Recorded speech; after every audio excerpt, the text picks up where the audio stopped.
Hello বন্ধুরা, সবাই কেমন আছো? আশা করি ভালো আছো, সুস্থ আছো এবং একটু ভালো সময় কাটাচ্ছো। চলো দেখে নিই তোমাদের এনার্জিতে আজকে ইউনিভার্স কি গাইডেন্স দিতে চাইছে। আই নো আজকে একটু লেট হয়ে গেছে, বাট এটা একটা গাইডেন্স হিসেবে তোমরা নিতে পারো। চলো দেখে নিই তোমাদের আজকের গাইডেন্স কি। ওকে,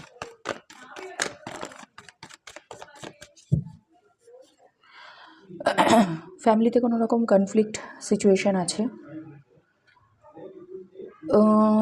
তুমি তোমার ওয়ার্কে যে কোনো একটা সিচুয়েশান নিয়ে ভীষণ পোস্টপোন করছো, ডিসিশন মেকিং করতে পারছো না, বিকজ এই বিষয়ে তোমাদের একটু স্লো প্রসেস করতে হবে। এখানে কোনো রকম তোমার কাজের ওপরে কোনো নেগেটিভ ঊর্জা কাজ করছে। প্রথম কথা, নেগেটিভ ঊর্জা কাজ করছে বলতে ডিলে ট্যাকটিক ইউজ করা হচ্ছে। সান বা মুনের সাথে বারের ঠাকুর মানে গ্রহরাজ শনির একটা কোনো এফেক্ট আছে, ঠিক আছে?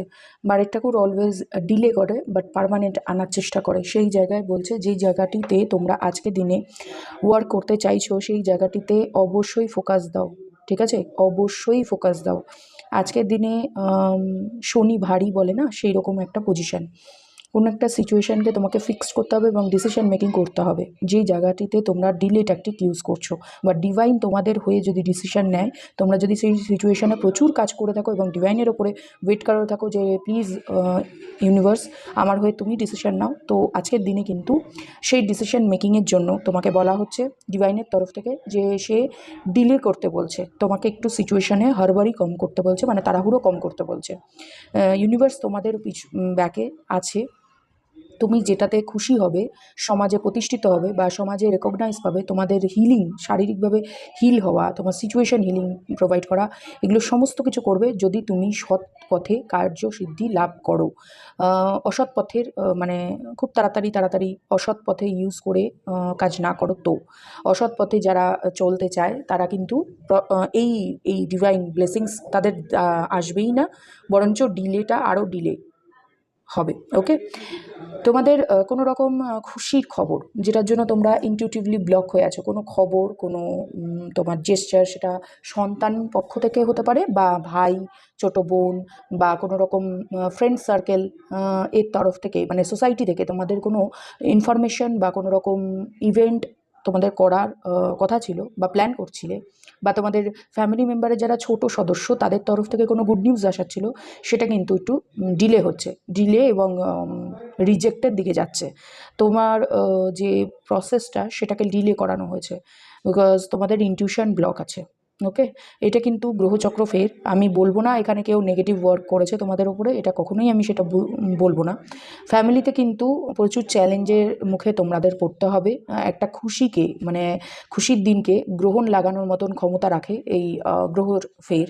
তো সিচুয়েশান যাই হোক না কেন, রাত্রির আস্তে আস্তে তোমরা দেখতে পাবে, এখন যে পোস্ট করব অন্ততপক্ষে ইভিনিংয়ের পর থেকেই তোমরা দেখতে পারবে যে তোমাদের সিচুয়েশানে খুব ফাড্ডা তৈরি হয়েছে, প্রবলেম বেড়ে চলেছে, প্রতিদ্বন্দ্বিতা বাড়ছে, ইনফরমেশান পেতে পারো, কোনো কিছু নিউজ পেতে পারো, হ্যাঁ, ব্যাড নিউজ থেকে বড় কথা চ্যালেঞ্জের নিউজ পেতে পারো। ওকে, অন্তরে অন্তরে কিন্তু ফাড্ডা চলছে, কেউ না কেউ প্ল্যানিং করছে তোমার বিরুদ্ধে বা তারা সারফেস লেভেলে এসে পৌঁছাতে পারে। যারা একবার চলে গিয়েছিল তারা কিন্তু কাম ব্যাক করছে শান্তি করবার জন্য। প্রায় অনেক দিন ধরে এদের প্ল্যানিং প্লটিং তোমার বিরুদ্ধে এই সমস্ত করার জন্য। তো এখানে মাথা ঠান্ডা করবে। কোনো ফ্যামিলিতে বা তোমার এনার্জিতে কোনো হাই অথরিটিতে বসে থাকা কোনো ব্যক্তি হতে পারে, ফ্যামিলির গুরুজন হতে পারে, বা যে আর্নিং মেম্বার সেটা ফিমেলও হতে পারে। কোনো আর্নিং মেম্বার আছে যার প্রচুর টাকা সেভিংস আছে, এবং যদি কোনো কোম্পানিতে চাকরি করে থাকো তাহলে তার ওনারের সাথে বা ম্যানেজমেন্ট অথরিটির সাথে, আদারওয়াইজ কোনো রকম বিজনেস পার্টনারের সাথে তোমাদের কোনো গণ্ডগোল হতে পারে টাকা পয়সা নিয়ে। টাকা পয়সার একটা কিন্তু এখানে লিব্রা অ্যান্ড স্যাজিটেরিয়াস এনার্জি পেয়েছি, এরিজ লিও স্যাজিটেরিয়াস এনার্জি পেয়েছি, এবং সোয়ার্সের এনার্জিতে রয়েছে লিব্রা জেমিনি অ্যাকোরিয়াস। বাট এখানে কাপের এনার্জি না পেলেও ক্যান্সারের সাইন আমি দেখতে পাচ্ছি কারো কারোর জন্য। ওকে, ক্যান্সার অ্যান্ড মিন, Pisces and Taurus Virgo Capricorn খুব হাইলি দেখতে পাচ্ছি। ওকে, তোমাদের জন্য আরেকটি ইয়েস কোনো একটি ব্যক্তি নিজের মন মর্জি মতন আসে এবং যায় তোমাদের জীবনে, এবং এই ব্যক্তিটির কাজই হচ্ছে তোমাদেরকে কোনো না কোনো আফসোসে ফেলে দেওয়া, সবসময় একটা চ্যালেঞ্জের মুখে আনা, এবং তার কথা মতো না চলতে পারাটাই তার একটা সমস্যার কারণ। যতবার ওনাকে তুমি ওনার মতন করে চলে না দেখাও, তো সে তখনই সমস্যা মানে প্রবলেম ক্রিয়েট করে। তোমার জীবনের হাসি খুশির কারণ কোনো অন্য একটি ব্যক্তি, ঠিক আছে? কোনো একটি ব্যক্তিকে, ফ্যামিলি মেম্বার হতে পারে, অফিসের কোনো বস হতে পারে, তাকে খুশি করানোটাই হচ্ছে তোমার কাজ। তোমার কাজ দিয়ে তাকে খুশি করানোটা তোমার মেন কাজ হতে পারে। ওকে, সেই জায়গা থেকে কোথাও আমি বলবো যে প্লিজ ফোকাস অন ইয়োর গোল। তোমার নিজস্ব পার্সোনাল গোলের উপরে ফোকাস দাও, বিকজ এই ব্যক্তি অলওয়েজ আসে এবং যায়। যত তাড়াতাড়ি আসবে তত তাড়াতাড়ি যাবে। ওকে, এই ব্যক্তিটির হচ্ছে ইম্যাচিওর ডিসিশনের জন্যই তোমার আজকে এই টু অফ সোর্ডসের এনার্জিতে আসা। ইনটিউশন ব্লক হয়ে আছে এবং ডিভাইনও তোমাদেরকে কিছু লেসন লার্ন করানোর চেষ্টা করছে। পাস্টেও এরকম সিচুয়েশানে সেম ব্যক্তিও ফেলতে পারে বা মাল্টিপল ব্যক্তি তোমাদের ফেলেছে। তো জীবনের যে অধ্যাবসায় সেইগুলো থেকে শিক্ষা না পেলে পরে তোমার সেটা কীভাবে ম্যাচিওরলি হ্যান্ডেল করবে সেটা কিন্তু বুঝতে পারবে না। তো আজকের দিনে অনেকেই দেখছি হেট্টিক শিডিউল। হেট্টিক বলতে আমাকে যারা দেখছো তাদের জন্য একটু চ্যালেঞ্জের মুখে পড়তে পারা। প্রত্যেকটা দিন সবার জন্য সমান হয় না, তো পজিটিভ থাকার চেষ্টা করো। এই নয় যে একেবারে হতাশ হয়ে মানে কি করব, হতাশ হবে না।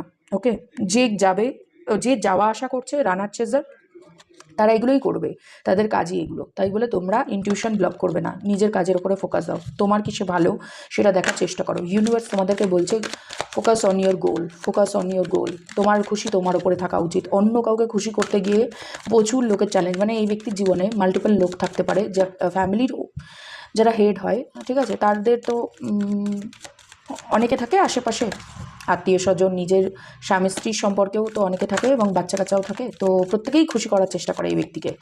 তো তুমি এটা মনে ভেবো না তুমি ওয়ান অ্যান্ড অনলি এই ব্যক্তিটির জন্য প্রিয় বা এই ব্যক্তিটির জন্য কাজে আসবে।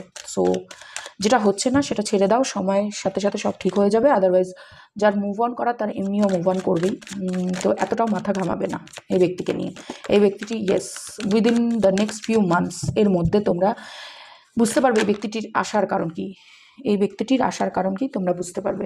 ইফ ইউ বিলিভ, খুব তাড়াতাড়ি এই সংকট এর থেকে বেরোতে চলেছে, এবং এই যে প্রতিদ্বন্দ্বিতা যে আমার দ্বারাই এই ব্যক্তিটি খুশি হবে, ইয়েস, আমার দ্বারাই এই ব্যক্তিটি খুশি হবে, আমাকে ছাড়া এই ব্যক্তিটির কেউ নেই, এটা ভাবা বন্ধ করো সবার প্রথমে। এই ব্যক্তিটির জীবনে প্রচুর লোক আছে, এর জন্যই তুমি বারবার মাল্টিপল টাইমে এই ব্যক্তিটির জীবনে চ্যালেঞ্জের মুখে পড়ছো। ফ্যামিলিতে কোনো রকম গণ্ডগোল হওয়ার চেষ্টা করতে পারে এই ব্যক্তিটি, যদি ফ্যামিলি মেম্বার থেকে হয়ে থাকে, বা অফিসেও যদি থেকে থাকে, তোমরা অফিস কলিগদের মধ্যে এই ব্যক্তিটির কারণে কোনো গণ্ডগোল হবে। কোনো একটি ব্যক্তির জন্য জীবনে প্রচুর কিছু খোয়াতে পারো তুমি ইনটিউটিভলি ব্লক আছো, যার ফলে খুব ক্লোজ ফ্রেন্ড সার্কেল বা খুব ক্লোজ ফ্যামিলি মেম্বারদের সাথে তোমার ঘর ঝগড়া হয়ে যেতে পারে। আর এটা কিন্তু বারের ঠাকুরের দশার জন্যই হচ্ছে, বিকজ সান বা মুনকে এফেক্ট করছে। যখনই সানকে এফেক্ট করে তখন তোমার রেপুটেশন হ্যাম্পার হয়, তোমার ইম্পালসিভ ডিসিশন হয়, ডিসিশন মেকিংয়ে প্রবলেম হয়, ইনসিকিউরিটি ফিল হয়। আর মুনে যখন এফেক্ট করে তখন আননেসেসারি ভয় থাকে, একটা ব্যক্তি চলে যাওয়ার ভয় থাকে, এবং তোমার স্টেবল কানেকশন বা স্টেবল অফিসের সিচুয়েশান থেকে তোমাকে সরিয়ে দিতে পারে, এটার একটা ভয় তৈরি হতে পারে। তোমার আশেপাশের লোকের উপরে বিশ্বাস হারা হয়ে যেতে পারো। তো এটা কিন্তু যখনই ফিল হবে তখন বুঝতে হবে যে হাই অথরিটিতে বসে আছে, সে কিন্তু গেম খেলছে তোমাদের সাথে, সে কিন্তু গেম খেলছে। আর এই গেমের মধ্যে পার্টিসিপেট করো না, বিকজ এই ব্যক্তিটি চাই যে সবাই যেন বেস্ট থেকে বেস্ট দেয় আমাকে, অলওয়েজ মানে কি বলবো, অ্যাটেনশন সিকার। এই ব্যক্তিটি যখনই অন্য কারো কাছ থেকে অ্যাটেনশন পায় না তখনই তোমার লাইফে আসে, এবং তোমার লাইফে থাকা প্রিয়জন ব্যক্তিদেরকে সরিয়ে এই ব্যক্তিটি জায়গা করে নেয়। এই ব্যক্তিটির জীবনে কাজই হচ্ছে মেটেরিয়ালিস্টিক জিনিসপত্র, মানে তুমি কতটা দিয়েছো তার ভিত্তিতে তোমাকে গুরুত্ব দেবে বা তোমাকে তোমার কাজের অ্যাপ্রিসিয়েট করবে। তো মেটেরিয়াল জিনিসের প্রতি যাদের ফোকাস থাকে, তুমি তাদেরকে হাজার করলেও পুরনো করা ভুলে যায়, নতুন করার ওপরে বলতে পারে। তো বর্তমান সিচুয়েশান হতে পারে তোমরা ফিজিক্যালি ফিট নও, বা তোমাদের কোনো রকম শারীরিক যন্ত্রণা চলছে, শারীরিকভাবে কষ্ট পাচ্ছ, সেই জায়গাটায় কিন্তু তোমাদেরকে প্রোটেকশন নেওয়া দরকার। ঠিক আছে, যে এই ব্যক্তিটিকে নো বলতে শিখতে হবে, ডিনাই করতে শিখতে হবে। ফাড্ডা হবে, গন্ডগোল হবে, সিচুয়েশান খারাপ যাবে, বাট এই ব্যক্তিটিকে কোথাও হেলদি বাউন্ডারিতে ফেলা উচিত তোমাদের। Okay, if you believe within the next few months, yes, ask your angel, positive দিকেই যাবে। ওকে, ডিসিশন মেকিং তোমাদের পজিটিভ দিকে যাবে এবং এই সিচুয়েশান থেকে খুব তাড়াতাড়ি বেরিয়ে যেতে পারো। তো এই গাইডেন্সটা তোমাদের জন্য ইউনিভার্সের তরফ থেকে। তো ভালো লাগলে পরে অবশ্যই আমার চ্যানেলটিকে সাবস্ক্রাইব করে পাশে থাকা বেল আইকনটিকে দাবিয়ে দেবে এবং থ্যাংক ইউ ইউনিভার্স কথাটি লিখবে, কেননা থ্যাংক ইউ ইউনিভার্স কথাটি না লিখতে পারে ইউনিভার্স তোমাদের গাইড করবে কি করে। Energy taro card all about energy. তো ট্যারো কার্ডের থ্রু যখনই তোমরা কোনো কিছু গাইডেন্স পাচ্ছ, থ্যাংক ইউ ইউনিভার্স কথাটি অবশ্যই লিখবে। এটা কাউকে অ্যাপ্রিসিয়েট করবার জন্য নয়, এটা নিজেদের কাজের হেল্পের জন্য। ওকে, তো দেখা হচ্ছে নেক্সট ভিডিওতে। এখনের জন্য বাই।